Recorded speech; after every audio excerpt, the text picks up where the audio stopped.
Hello everybody and welcome to a rather drizzly and grey Saturday evening here in Medstead in Hampshire. I've come out here because it's quite an often a location I come out to do some rolling longish runs, sort of about the 10-mile range, sort of tempo pace. So I'm going to run tonight in the Endorphin Pros. There's a bit of a longish run test, hoping to get on a bit under 7-minute mile pace, to give them a good run out. So here I've got them on feet, got the stride on today as well, and it's very windy tonight, so one way it should be quite easy. I'm starting to get a bit cold here, so I think you need to get on with this and see how these Endorphin Pros do. Now, as you might have remembered, I've already done a 10k in just over 40 minutes as my initial test, and I also did them as part of the three-way test with the Next Percent and the Alpha Fly, trying to go for 2 minutes on a downhill course to see if I can get anywhere near Kipchoge's pace, to see how they felt at elite pace. And so far the Endorphin Pros, I'm quite liking them, but not as nice as the Next Percent, and maybe on the par with the Alpha Fly. So this is probably going to be the test that's most like what these shoes are designed for. So let's get this going and report back later. Okay, bye.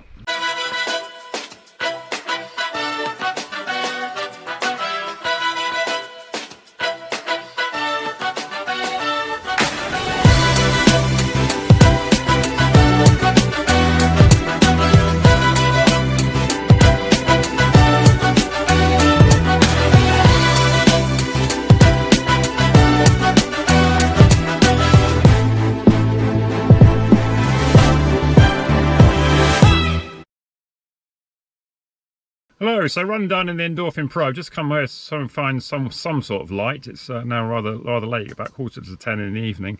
So a very hard run actually there. I did a half marathon and literally about 1:30 in a rather rolling circuit. I think it was about 230 meters of elevation, and then obviously down again. So starting and finishing in the same place. And two Strava course record attempts, which required a sort of low, about 6:20 pace on a sort of slightly rolling terrain. Just managed to get them, so I was pleased with that.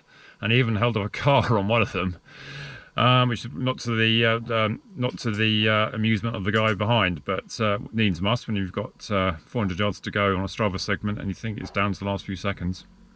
So how do the Endorphin Pros feel? Well, actually pretty good actually. I think that's probably found their terrain for an actual a long run. I probably found better in those than I did on the sprints and in the 10k initially. I did tighten up the laces a bit, and they did feel quite firm, but once you put them on feet, it feels noticeably more cushioned than, say, like the Pegasus 37 or something like that. It just seems to like that nice little sponge just wants to make you get up and go. I did start to feel a bit tired later on, but I think I was really working hard and had a training effect on the Garmin of 4.8, which is about as high as it's going to be. I think only my marathon in Seville, when I got the full 5.0, was the only time I've done that any time recently. So that's an indication I was really trying. And so yeah, I think all in all I was pleased with that. I would still say that the Next Percent is still my favourite, but certainly is a very, very good training shoe. That's great. I mean, I was thinking on the way around, maybe the difference is going out on my old road bike with no tri-bars and my Cervelo P3 time trial bike, but without the disc wheels in the Endorphin Pro. I think maybe if you put the disc wheel in, I feel like about the Next Percent, but certainly very, very good. And yeah, definitely recommend that. I think if you've got a slightly wider foot and you don't get on the Next Percent for width, you might want to look at the Saucony Endorphin Pro. I wouldn't say it's that wide, but it's probably wider than that. Before I started today, I did tie the laces in a fair bit, so they're not touching like some shoes I've got, but they certainly feel that there was nice and comfortable there. And actually the toe box does seem to sort of widen out a bit, I think. So sometimes I'm going to get a real good lockdown through the midfoot, but then I maybe get a bit of rubbing on the toes or something, and I've had a few sort of blisters and corns there as a result. But the Saucony is quite well shaped in that respect. I don't think its lockdown's quite as good as the Next Percent with the vapor weave, but it's for a training shoe, traditional sort of training shoe, pretty good, definitely. I didn't really feel the weight so much today. It was quite a tough one because the wind was quite blowing, and there was times when I was sort of going downhill with the wind behind, and then other times towards the end when I was going uphill into it. So there were times I was flying along sort of sub-6 pace, and other times I wasn't even doing 7-minute pace. But it was a good day to look at the stride today, because I was looking at my stride power and it was hovering around the sort of the 280, 290 up to even 300 on the hills, which is sort of, you know, getting on for the sort of 290ish that I saw in the marathon.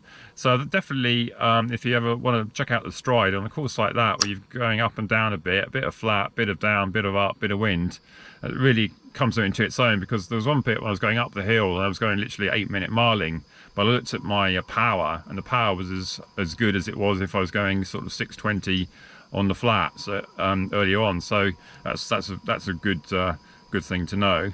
Just check my power average on the stride. I can't seem to find my stride power at the moment. I'll put it up there on the comments somewhere when I found it back home later. So better get home now, it's getting a bit dark. So I hope you found that interesting, and look forward to seeing the next one. Okay, bye.